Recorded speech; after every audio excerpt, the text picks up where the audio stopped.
Corona काल में आप लोगों ने हाइड्रोक्सी क्लोरोक्वीन नामक मेडिसिन का नाम बार बार सुना होगा। इनफैक्ट ये मेडिसिन इंडिया में बहुत बड़े स्केल में मैन्युफैक्चर की जाती है और इंडिया इसे दूसरे देशों में एक्सपोर्ट भी करता है। पर सवाल ये है कि ये मेडिसिन कब और किसने बनाई। डोंट वरी, मैं आपको बताता हूँ। ये सन 1934 में इंडियन साइंटिस्ट आचार्य प्रफुल्ल चंद्र रे ने बनाई, जिन्हें हम लोग फादर ऑफ इंडियन केमिस्ट्री भी कहते हैं। इसी मेडिसिन को सेकेंड वर्ल्ड वॉर में बहुत सारी जानों को बचाने में काम भी लिया गया था। क्या इसके पहले तक इफेक्ट आप जानते थे? और अगर नहीं जानते थे तो चैट सेक्शन में लिखना मत भूलिएगा। हाल ही में इस पूरे विश्व में फैली ये पैंडेमिक यानी कि महामारी से लड़ने के लिए जापान ने अपने ही देश में एक ऐसे ग्लासेस को बनाकर रेडी किया है जो कि टेक्नोलॉजी वाइज बहुत ही ज्यादा एडवांस है। इन ग्लासेस के अंदर एक्चुअली थर्मल कैमरास को इनबिल्ट किया गया है, जिसे पहनने के बाद आप दूर से ही किसी के भी बॉडी के टेम्परेचर को मेजर कर सकते हो और आप ये पता लगा सकते हो कि वो व्यक्ति इस बीमारी से ग्रसित है या नहीं। तो आपको क्या लगता है, ऐसे ग्लासेस की जिसमें थर्मल कैमरास इनबिल्ड हैं, हमारे देश में जरूरत है या नहीं? चैट सेक्शन में लिखना मत भूलिएगा। मान लो कि आप समंदर के बीचों बीच फंसे हो और प्यास की वजह से आपको समंदर का पानी पीना पड़ जाए, तो आप सबसे पहले प्यास की वजह से ही मरोगे, क्योंकि समंदर का पानी आपको बहुत जल्दी डिहाइड्रेट भी कर देता है। कितनी अजीब बात है कि चारों तरफ पानी है फिर भी आपकी प्यास बुझ ही नहीं सकती।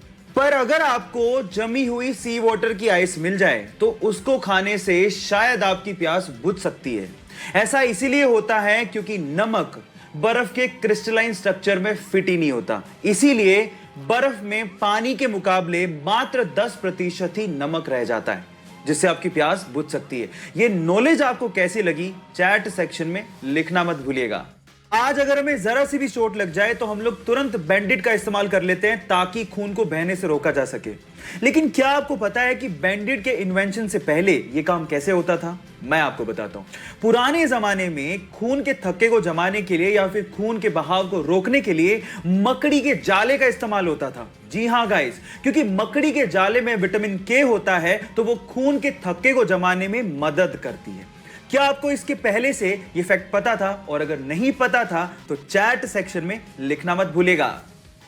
एक बार एक महिला अपने बच्चों के साथ एक ज्वेलरी शॉप पे जाती है और अपनी अंगुली से अंगूठी निकाल के सेल्समैन को देकर ये कहती है कि मुझे इसे बेचना है।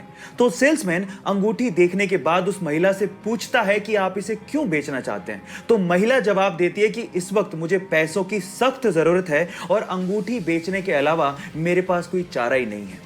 यह सुनकर सेल्समैन का दिल भर जाता है और उसके बाद जितने पैसों की जरूरत उस महिला को थी वो सेल्समैन उसे वो पैसे देता है। लेकिन आंखों से आंसू तब आ जाते हैं जब वो सेल्समैन उस रिंग को भी उस महिला को लौटा देता है। आप इस वीडियो में उस महिला के रिएक्शन उसके बाद देख सकते हैं। गाइस, इसे देख के लगता है कि इंसानियत आज भी जिंदा है। आपको ये इंसानियत का पैगाम कैसा लगा? लोगों के साथ शेयर जरूर करिएगा।